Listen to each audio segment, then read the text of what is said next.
Good afternoon. My name is Warren Boykin, and I am the Program and Outreach Coordinator for NAMI Northern Illinois. And I'd like to welcome you to this afternoon's Leading the Conversation. I call it a podcast. It's also a webinar. And today we are presenting in our own voice.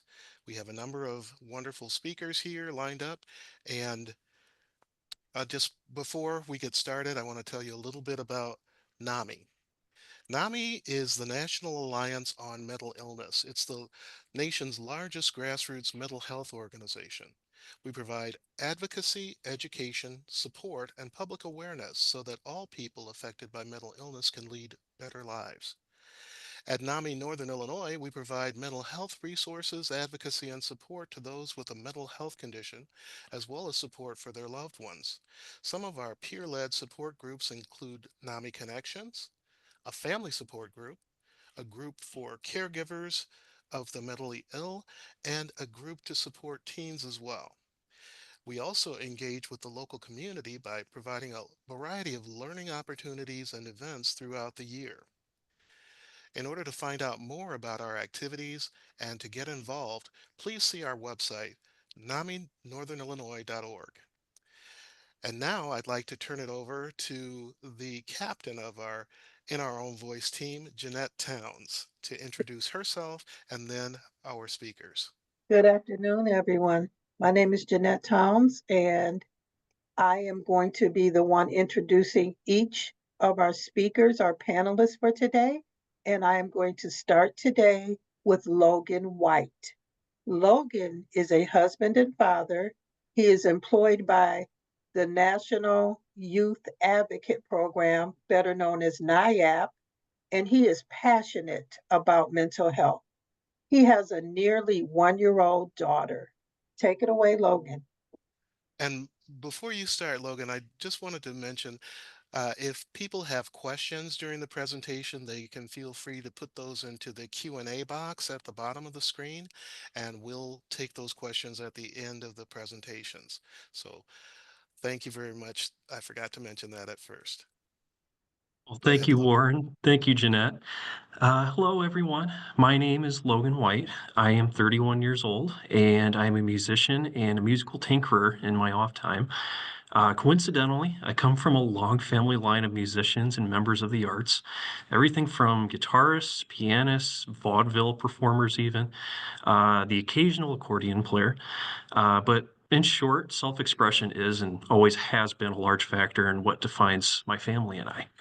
Professionally, I am a crisis intervention specialist through the National Youth Advocate Program, helping those in crisis locate resources, opportunities, and skills that will allow them to obtain a healthier and more independent living while improving their own mental wellness. However, I would say that my wife and daughter are the most important factors of my life. Waking up to their smiles each morning gives me more purpose than really I can honestly ever say in words. In May of 2022, my younger brother, Connor, suffered 2 overdoses in the span of a week, one of which that would ultimately take his life. The last week I shared with him was a week that was, and will continue to be, a series of moments that will never leave my thoughts for the remainder of my life. It had been a considerable amount of time since the last time I'd saw him. The very first thing I'd noticed about him was the manner in which his eyes were fixed upon me. They say that the eyes are the gateway into the soul. And what I saw in that moment was that of exhaustion, of anguish, and a man at the end of his rope. Though it could not be seen, I could feel that his light was fading.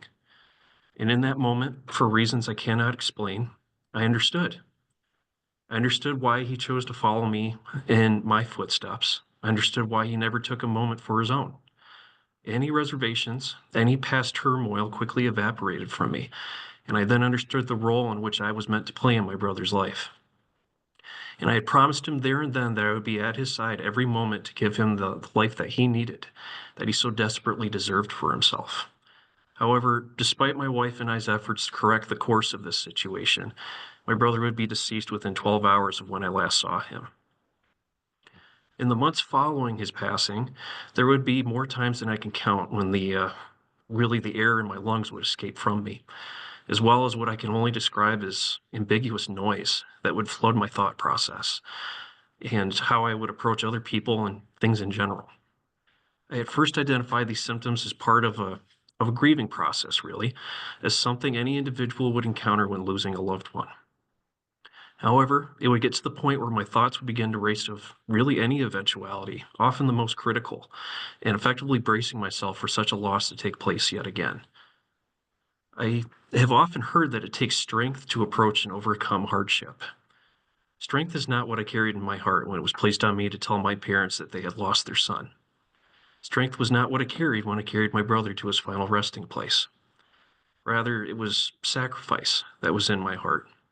I carried an immense burden of guilt on my conscience, for I felt that as an older brother, it was my responsibility, if not duty, to protect and guide my little brother to a warm and happy life of his own. Why was I, an individual who had experienced the joys and beauty of life's splendor, allowed to continue when my brother, who had not even learned to ride a bicycle, was sent away alone into the night? To this day, my grief enters in the most indiscriminate of moments that frees me in my tracks through words, music, and often memories. It was as if I was desperately trying to keep him alive in even the smallest of ways in the world around me.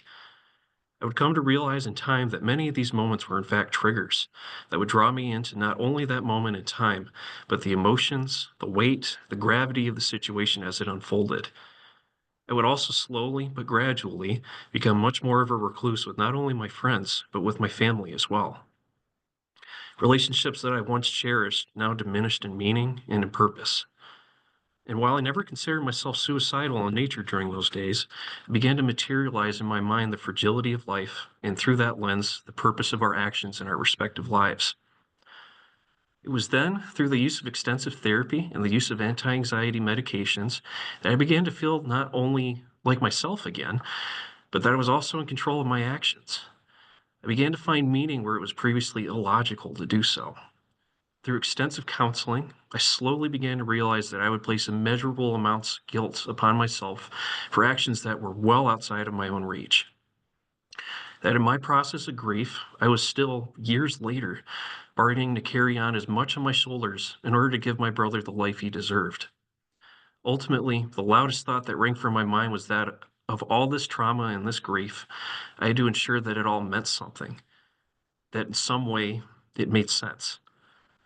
I decided that I would continue to live my life in the manner that my brother had, to put forward the same selflessness, the same compassion, and humanity that my brother contributed to this world in the form of mental health advocacy. I would also ensure that my life was also a life truly lived, for his sake as well as my own.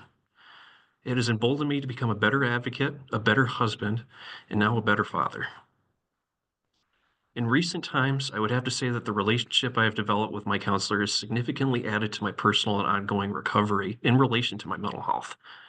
Rather than acting as a springboard for my thoughts and concerns, he's been able to validate them as well, something that's considerably important to me. By doing so, I felt for the first time my concerns and barriers are being taken seriously by giving them weight and reason to them in the process. While it is true that the man I once was has faded into the memory with the passing of my brother, in its place now exists an individual who has experienced the dark as well as the light. It is truly a gift to exist, but with existence comes at times suffering. I have to acknowledge and accept the accomplishments as well as the trauma of my life to best understand the person that I am today. It has developed within me an awareness of other people's loss, which has allowed me to connect with that other person, which in turn allows me to love them more deeply and to understand what it's like to be a human being. If it's true that all humans suffer, it is a journey that I will continue forward for most certainly the rest of my life. But while I will always be an individual in constant recovery, I've come to the conclusion that in order to live my life fully, I must be thankful for even the moments of my life that I wish I could have taken away. Today, I've taken on multiple roles within my community as a mental health advocate, as a substance use awareness advocate, and currently as a crisis intervention specialist. For I've not only seen the byproduct of a broken system, but I've lived through that experience through the trials and tribulations of my brother. And through these difficult moments of my past and the trauma that preceded them, I'm able to guide others in our community towards obtaining the lives they deserve to live in their own right. It has now been close to 3 years now since my brother's passing, and significant strides to our mental health system have been implemented. I was able to assist in advocating for a more streamlined process for obtaining 988 services, as well as bringing the issue of mental health to the forefront of my hometown with the implementation of the Rockford Behavioral Advisory Board, a conglomerate of mental health providers that with the sole objective of improving the mental health system for our community. I've also volunteered as a board member for various opioid awareness groups, ensuring that our community is equipped and trained for naloxone use if and when necessary. In addition, I have assisted my family in creating an endowment in my brother's name via the Community Foundation of Northern Illinois, Connor's Second Chance, with the purpose of aiding troubled young teens by committing financial assistance towards the tools necessary to further develop their own healthy standards of living. I'm happy to report that at this time, $60,000 has been raised for this purpose as of today. In the time that I had with my brother, not once did I have some semblance of a plan or of a purpose for my life. Ironically, in his passing, however, I've come to a firm understanding of what that purpose is: to strengthen the mental health system in place and to provide the services needed to the men and women like him who go without. With that in mind, I am now pursuing my graduate degree in clinical mental health counseling through Judson University to become a licensed counselor with focuses in substance use and trauma. Of course, that is not to say that some days are harder than others. I've come to realize that my recovery will always be just that, process of recovery. I will never again have my brother's voice to console me in my moments of difficulty. However, I will always remember and honor the man that I came to know him as, a man that influences the advocate in me, the husband, and the father I strive to be. I've often heard that grief is a love that has no place to go. I now believe that grief is a love that grows our capacity to love from other individuals, to the world, and people around us. For those of us who have suffered love lost know what it is to love the most. Thank you. Thank you so much, Logan, for that compelling story. And now we will have Logan's wife, Kenzie. Kenzie, take it away. Um, mm, I'm sorry. you're Kenzie okay. is married to Logan. She is a mental health advocate for NAMI, and she is going for her second master's degree in the mental health field. Thank you. Go ahead, Kenzie. Thanks. My name is Kinsey White, and I wear a few different hats in my life. First and foremost, I am a mother to a very curious, or nosy, as I put it, almost 1-year-old, who keeps me on my toes every single day. Alongside that role, I'm also a passionate advocate for mental health because I believe that true wellness comes from taking care of both our minds and our bodies. I'm also an artist. Creating art isn't just something I do, it's something that helps me express myself, process my emotions, and connect with others. It's through my art that I've come to understand the healing power of creativity and the role it can play in mental well being. To share my story with you, I need to take you back to where it began. At first, I thought my life was everything I'd ever wanted. From the outside, it appeared to be perfect: loving parents, a happy home. But as time went on, I realized how far from the truth that really was. My father was in my life long enough to show me that he wasn't. He was an abusive man, whether that was through physical punishment or more often mental and emotional abuse. When I was 10, my father left, and that was the moment I realized how deeply he had shaped my sense of self. I often describe him like a tornado. At first, there's only a warning, the sense that you have time to prepare, but then out of nowhere, everything is destroyed. Everyone in his path is torn apart. As I grew older, I began to feel worthless, consumed by depression, and convinced that if my own father didn't love me, no one else would. In the years that followed, I was a child desperately trying to earn her father's love, only to be shattered in the process. As I started high school, I began to sense something was deeply wrong with me. I struggled with suicidal thoughts and self harm, and in 1 year, I attempted to take my life more than 10 times. I felt certain that I no longer wanted to be here. At 13, I was diagnosed with hereditary depression, but at the time, I couldn't understand what was happening inside me. It wasn't until a serious medical scare at 18, when I came close to death, that I realized I wasn't ready to leave this world just yet. Throughout my childhood and teenage years, I was consumed by my thoughts of my weight. I became obsessed with it, even reading about bulimia and anorexia to understand just how harmful they could be, which I didn't realize that this obsession would put me into a dangerous cycle. For 2 years, I battled with bulimia, binge eating until I felt I might burst, only to purge everything I had consumed. Since I was already overweight, no one had suspected a thing. I remember even lying to my mom about why my eyes were bloodshot at dinner, and she believed me. I was praised for losing weight, which only fueled my unhealthy habits. Eventually, I reached a breaking point. I hated myself and my body, and I knew I had to change. Stopping wasn't easy. It took months of struggle and setbacks, but I made myself do it. Learning to accept who I was and be at peace with myself was one of the hardest things I've ever done, but it was necessary for my healing. A few years later, I was engaged to my high school sweetheart, the man I thought I would spend my life with, but soon I began to see the relationship unravel before my eyes. Just as quickly as he entered my life, he was gone. The feeling of loss and betrayal consumed me. Once again, I turned to self harm, feeling more like an empty shell of myself than ever before. Then things took a darker turn. The one person I relied on for support, my mom, was diagnosed with a brain tumor the size of a baseball. I came to the realization that I could lose her, and the weight of that sent me spiraling into a deep depression. Isolated and consumed by grief, I turned to self harm once again. I could feel myself sinking fast, but deep down I knew I had to find a way out of this dark hole. I began seeing a therapist to help manage my depression and work through the triggers that led to my self harm. In 2020, I met my husband, and together we have a beautiful little girl. But while we were engaged, something happened that completely shook my world. My husband's brother had long struggled with substance abuse and mental health issues. There were times where his behavior became aggressive, and he made threats towards both my husband and me. In May of 2022, he overdosed but survived. My husband and I went to the emergency room to see him, and what we encountered was a completely different person than I had known before.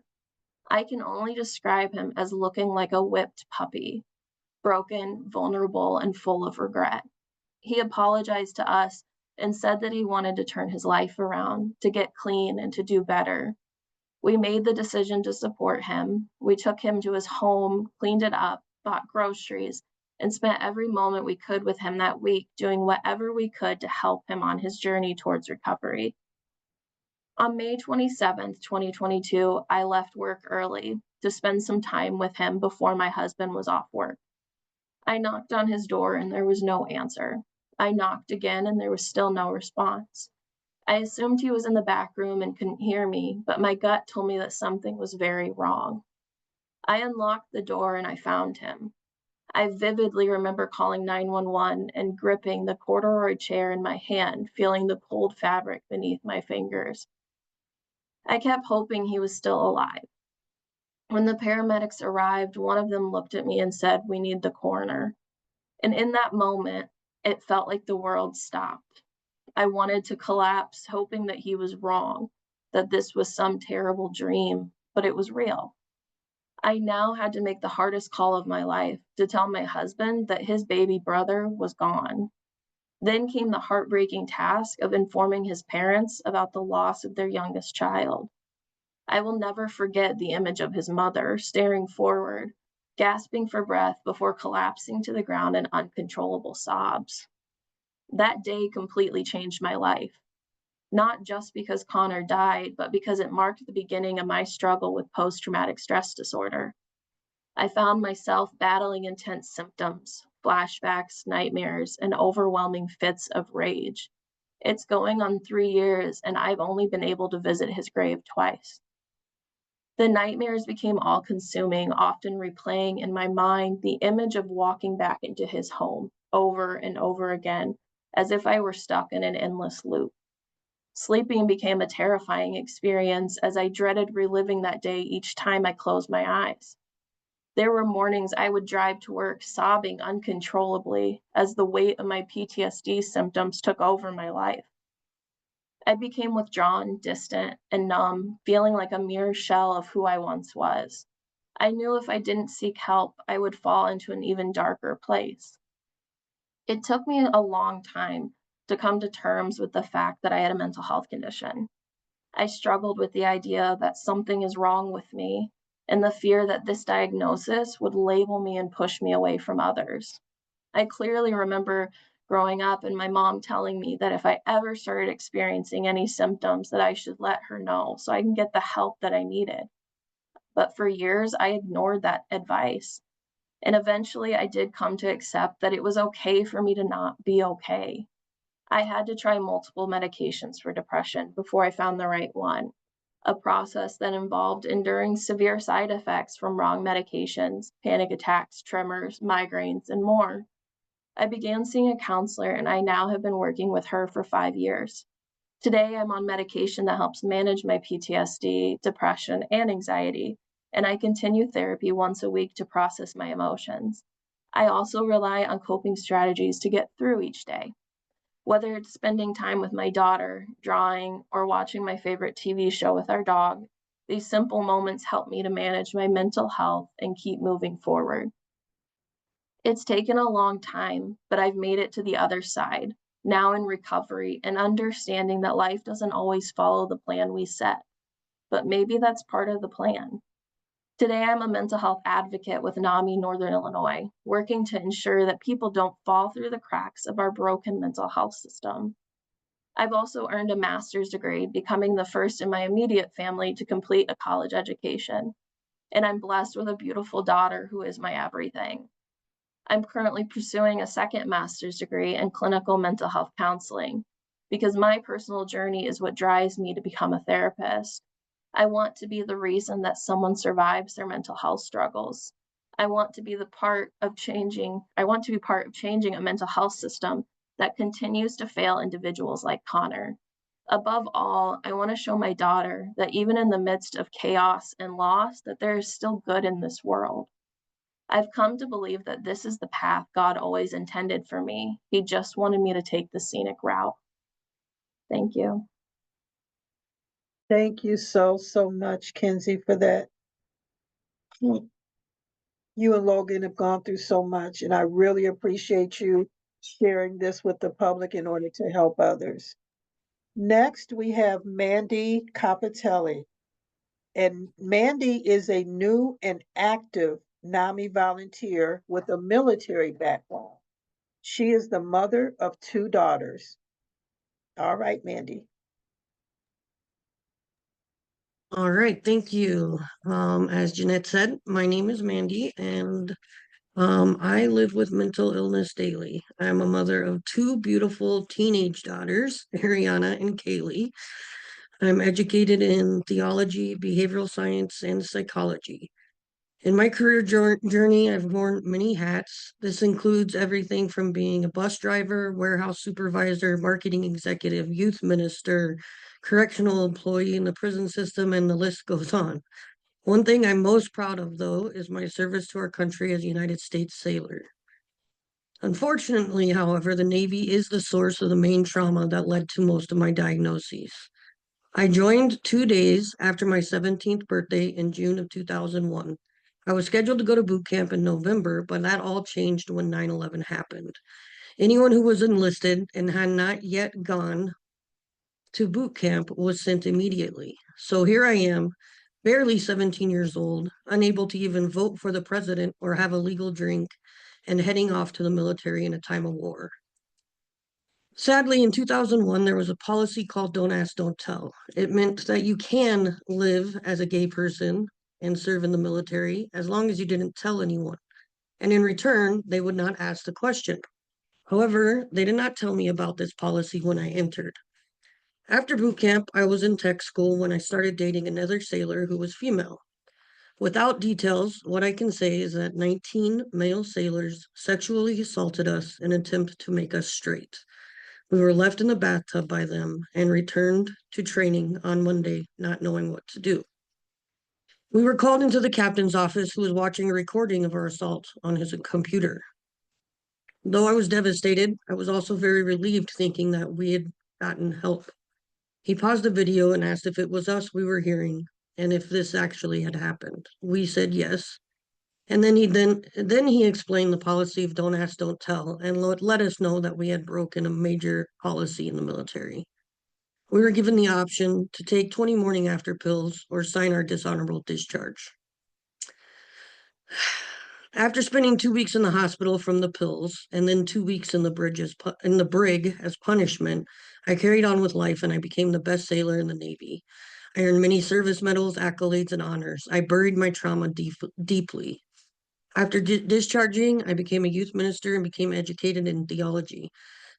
I was part of an amazing church, and I felt deeply that I was accepted and part of a new home and family. However, in theology school, I learned biblically that it is a sin to engage in same-sex relationships.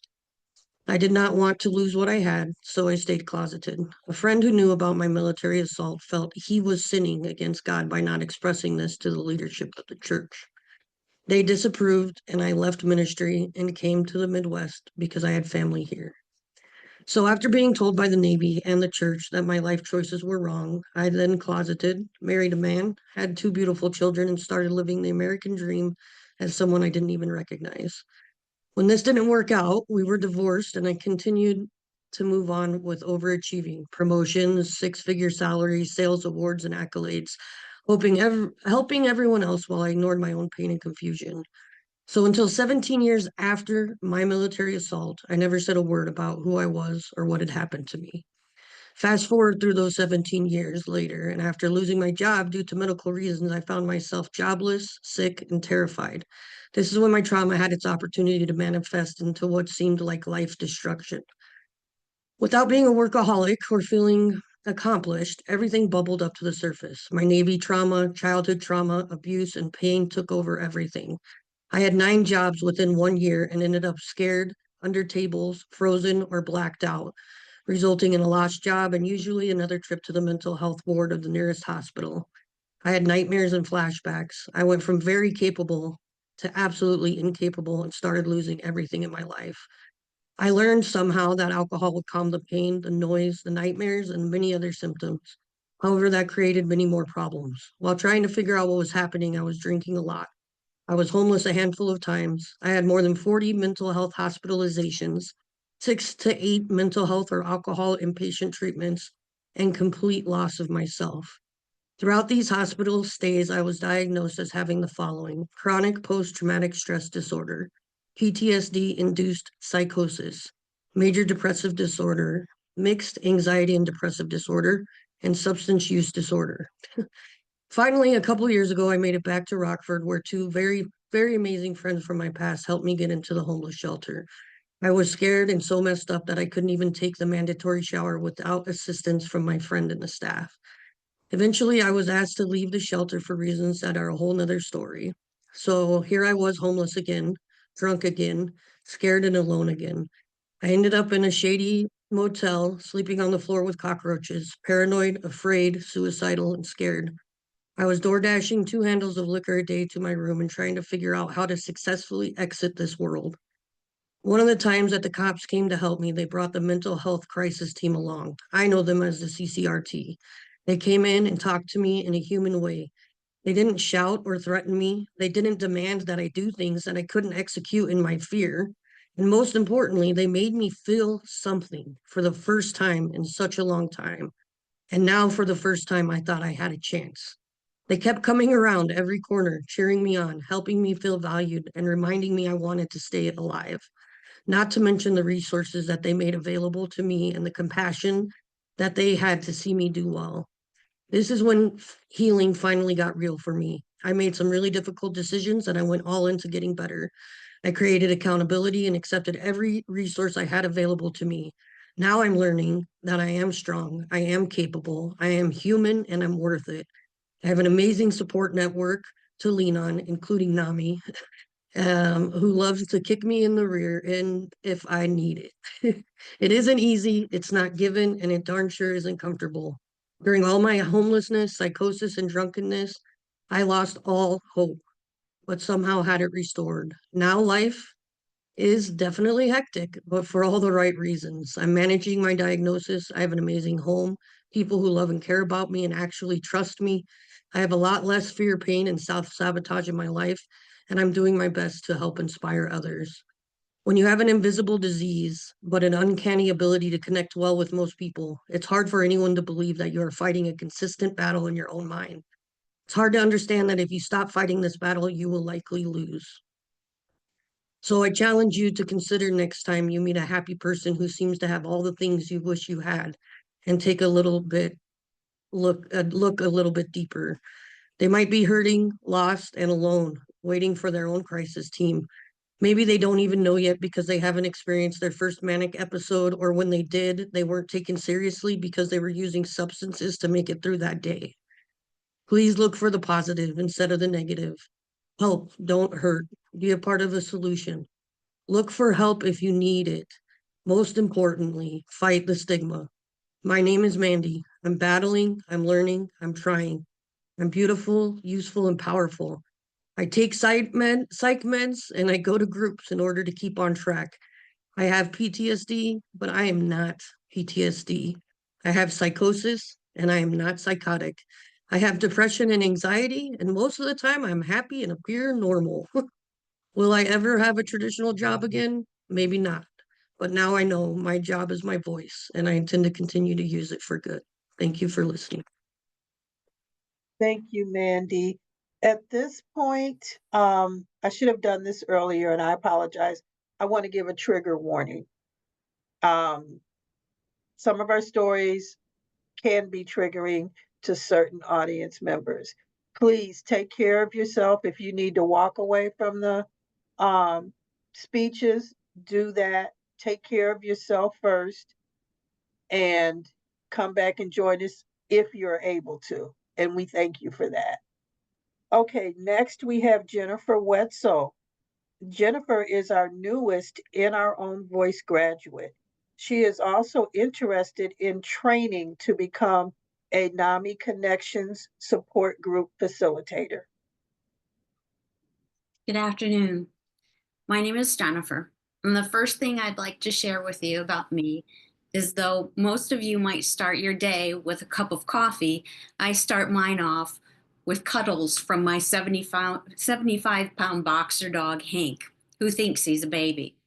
So thanks to him, my day usually starts off on a positive note.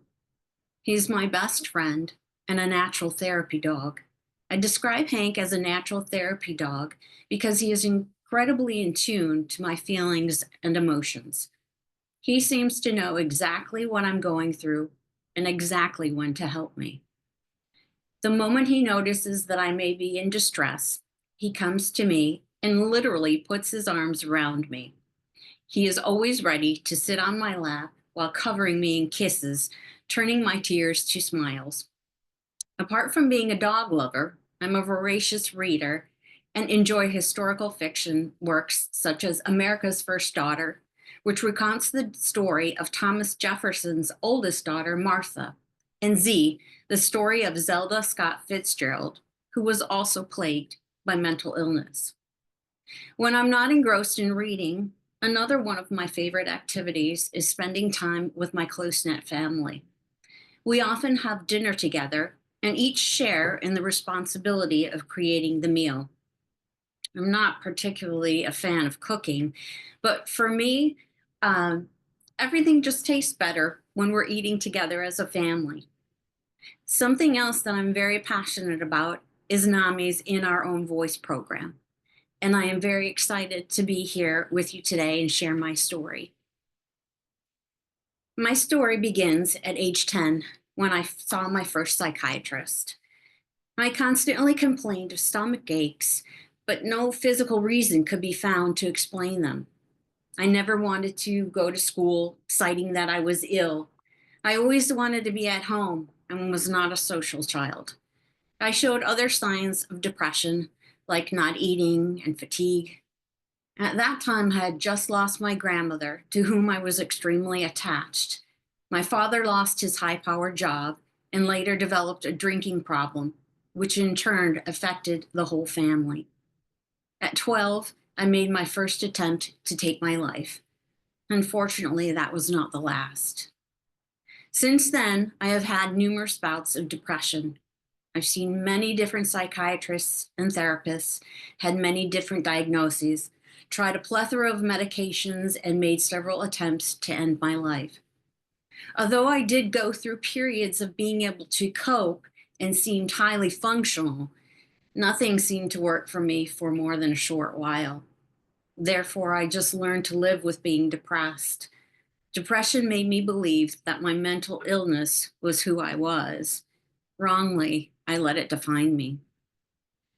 More than a year ago, my cyclical battle with depression returned with a severity I had never experienced before. And it was determined to win. It was determined to break me.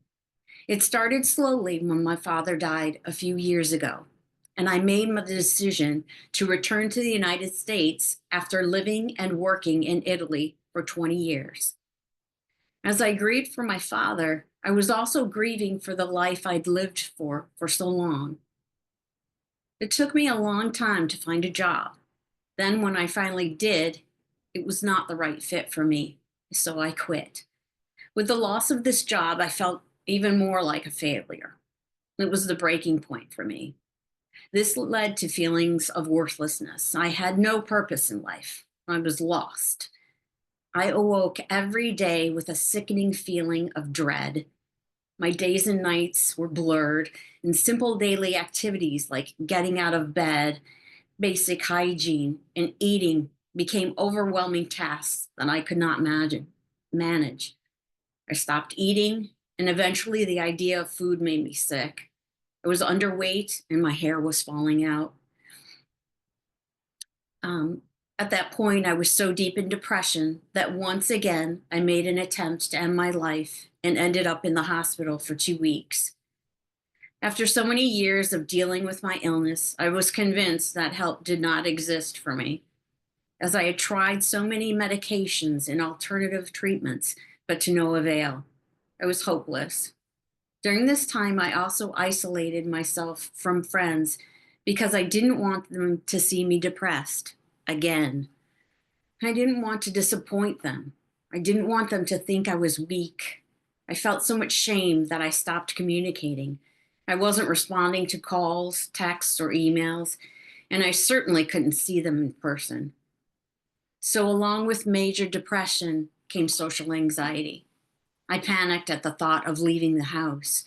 I no longer had the communication skills to be with people.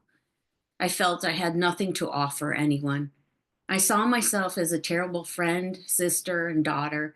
Going shopping or out to dinner, things I enjoyed in the past, now created high anxiety for me. So the only way to rid myself of that anxiety was to avoid it, just not to leave the house. I had put the stigma of depression on myself. I felt shame regarding my depressed state, another attempt to end my life, and subsequent hospital stay. I was embarrassed. I was desperate and hopeless. I kept telling myself things like, I am nothing. I shouldn't be this way. This is not living. No one can help me. I did not want to be here anymore. So I felt worthless, was barely able to get out of bed. I couldn't sleep or I slept too much. Daily activities like hygiene, eating, even taking care of my dog became overwhelming burdens to me. I would freeze when confronted with making even the simplest of decisions, like what clothes to wear.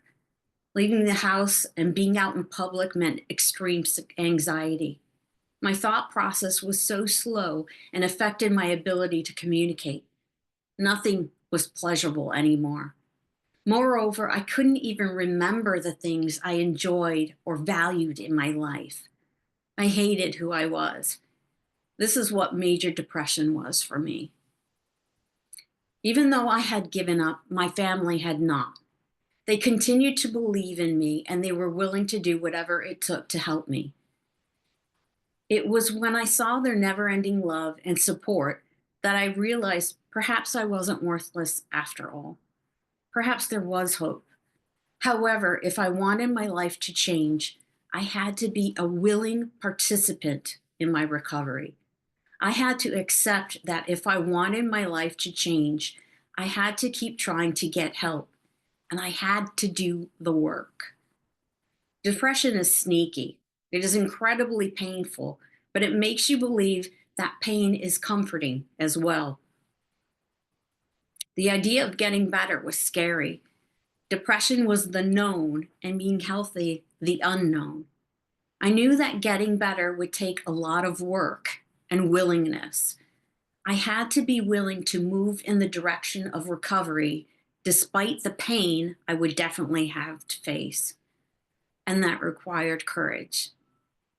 Finally, with my family's dedicated search for resources, I found a therapist whom I could connect and a psychiatrist who discovered I had been misdiagnosed and put me on a unique treatment plan which had never been proposed to me in the past. I also participated in a depression recovery program where I learned strategies to cope with my illness through cognitive behavioral therapy and dialectical behavioral therapy.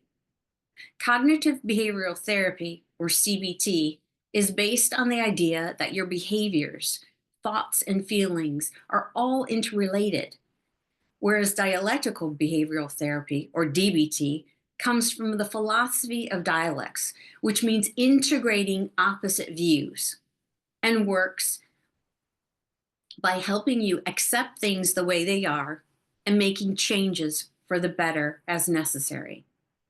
One of the coping mechanisms that resonated with me from CBT was behavioral activation. Basically, this means that active behavior leads to motivation. The more active you are doing routine, enjoyable, and valued activities, the more active and motivated you become.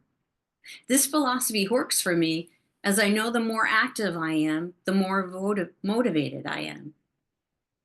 For me, being active and having a schedule helps to keep my depression at bay. Through DBT, a coping strategy I learned was mindfulness. Mindfulness is about living in the moment, doing one thing at a time. It is the direct opposite of the idea of multitasking, which society expects of us. I take my dog on what I call mindful walks, where I observe the details of my surroundings. I take note of how the air smells. I describe what I can see, pay attention to the sounds around me, and how the ground feels underneath my feet. Previously, I had talked about my boxer dog, Hank, my 75-pound baby and natural therapist. He is definitely high on my list on what helps me with depression. He provides me with an immense sense of comfort.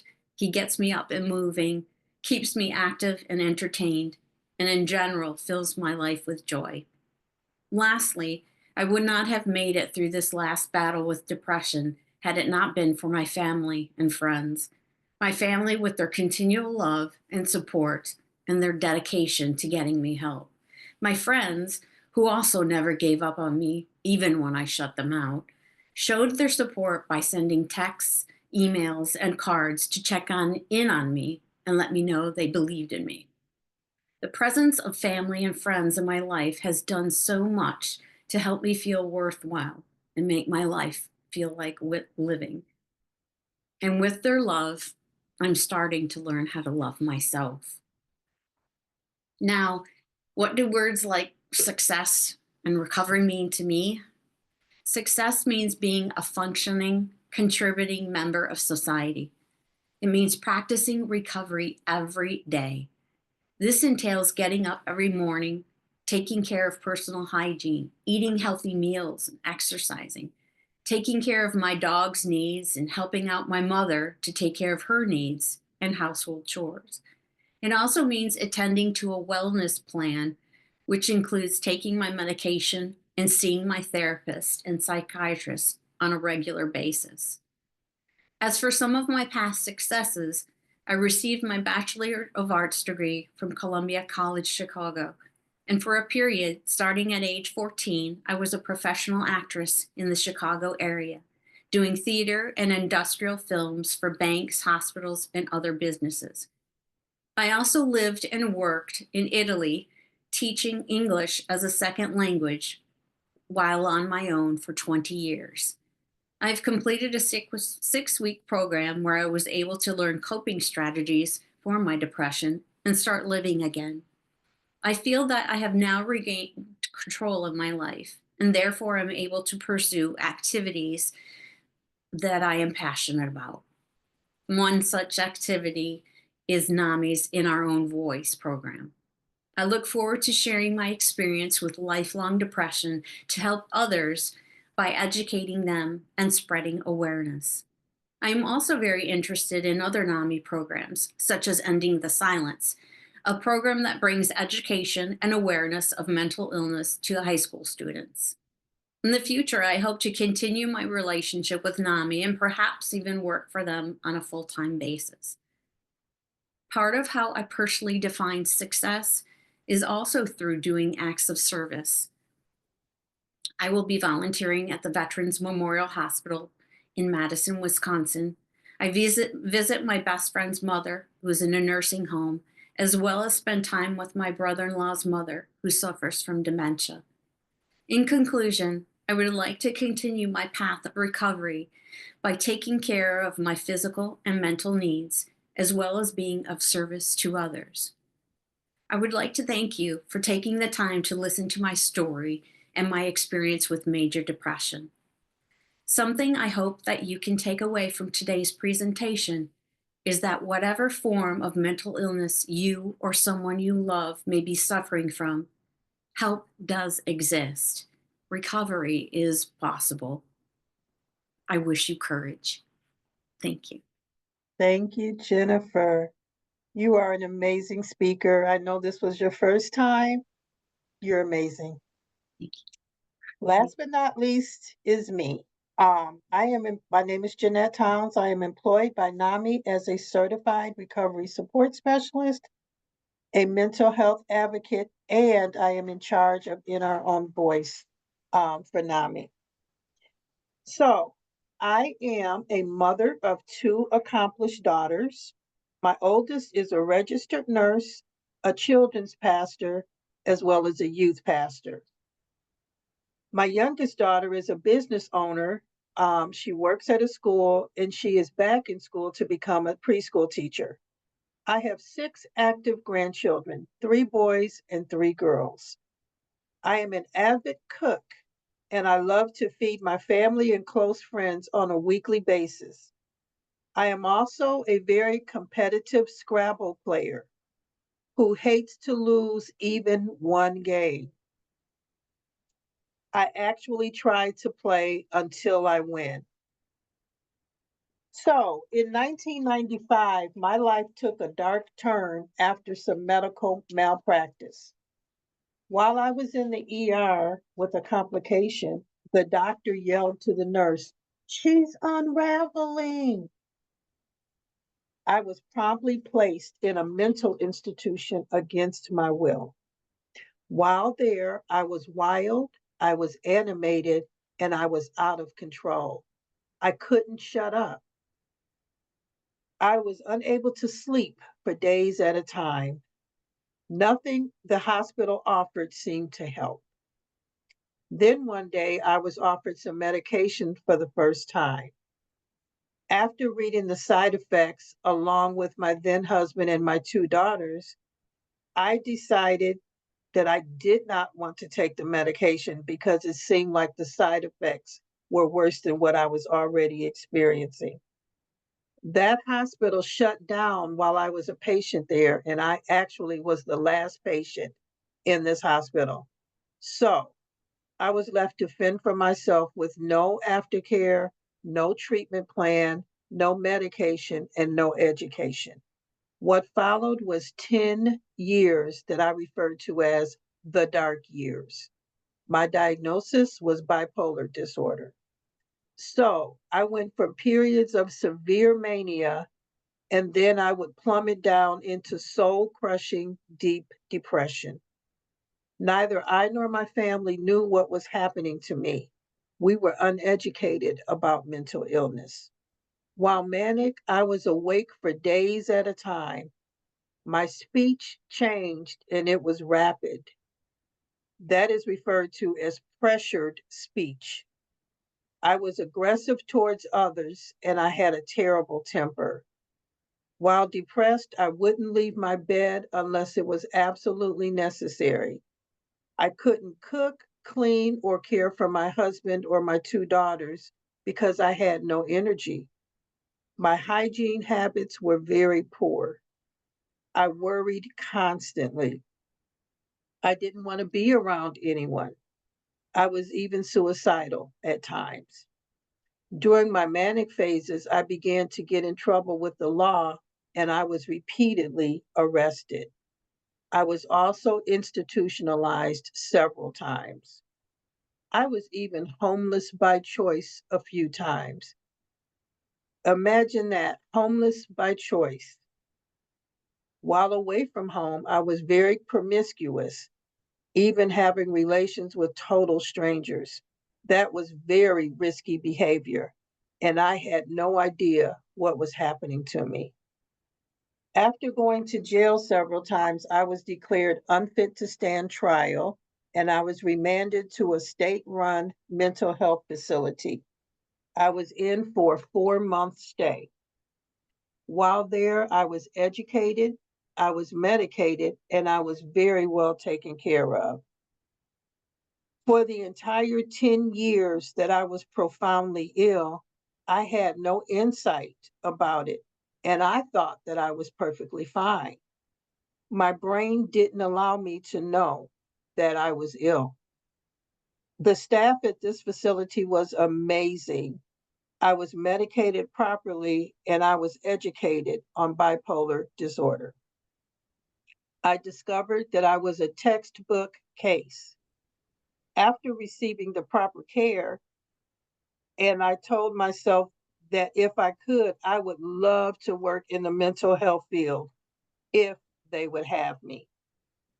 When it was time for my discharge, I was given a care and treatment plan, and I was linked up with the local mental health facility here in Rockford. Because of my treatment, all criminal charges against me were dropped. I have a clean record. I then began the hard work of recovery. I was med compliant. I kept all appointments with my doctor and my caseworker, and I did what she asked me to do. Now I understood my diagnosis and I understood why I behaved the way that I did. I finally accepted my diagnosis. That was 10 long years after the first manic episode. I actually thought for a long time that I was perfectly fine and that everyone around me was lying to me. After education, I realized it was me the entire time. That caused me a lot of inward shame, but I learned to deal with my new reality. I learned to make responsible decisions and to take accountability for my actions. I also learned to care for myself again. After achieving recovery by the clinic standards, I was offered a full time job there. I was hesitant. The staff assured me that I was ready to re enter the workforce. I began to care for 8 chronically mentally ill clients a day. As a matter of fact, all of the men had a diagnosis of schizophrenia. I assisted them with their medications, housekeeping, and doctor's appointments. That was the best job I ever had up until that point in my life. After I exited the workforce, I began to try to hide my story and pretend like nothing ever happened to me. I was mired in profound stigma and shame. A childhood friend encouraged me to tell my story in public, and she told me I should write a book about my life. I did just that after a long consideration. I joined NAMI. I am now a mental health advocate and activist, a public speaker, and a published author. My book is entitled When Shattered Lives Become Whole. It is available on Amazon. I went back to school at the age of 59 to obtain a certification to become a recovery support specialist. I finished my course of study with a 4.0 GPA. And as a recovery support specialist, I help people recover from mental illness and or substance use disorders. I received my certification for this back in November, so now I am a certified recovery support specialist. I did my internship at NAMI, and now I work there full time. I help train law enforcement officers and incoming doctors on how to treat those that are in a mental health crisis, as well as how to de escalate a volatile situation. I do seminars and talks on YouTube and Zoom to educate people. I am now a NAMI in our own voice state trainer. I plan events for the community for people to tell their stories of recovery. So, what we're doing today is an in our own voice event. I facilitate support groups at 2 churches, as well as running support groups in other places throughout the community. I am in charge of a church run mental wellness ministry entitled All of Me. All of my family relationships have been restored, and my life has forever been changed. Thank you very much. Warren, take it away. Thank you, Jeanette, and thank you to all of our panelists. I promised that we would take questions at the end, and we did have a question that came in while you were speaking, Logan. Um, the question was, what are 988 services? Could you address that for us?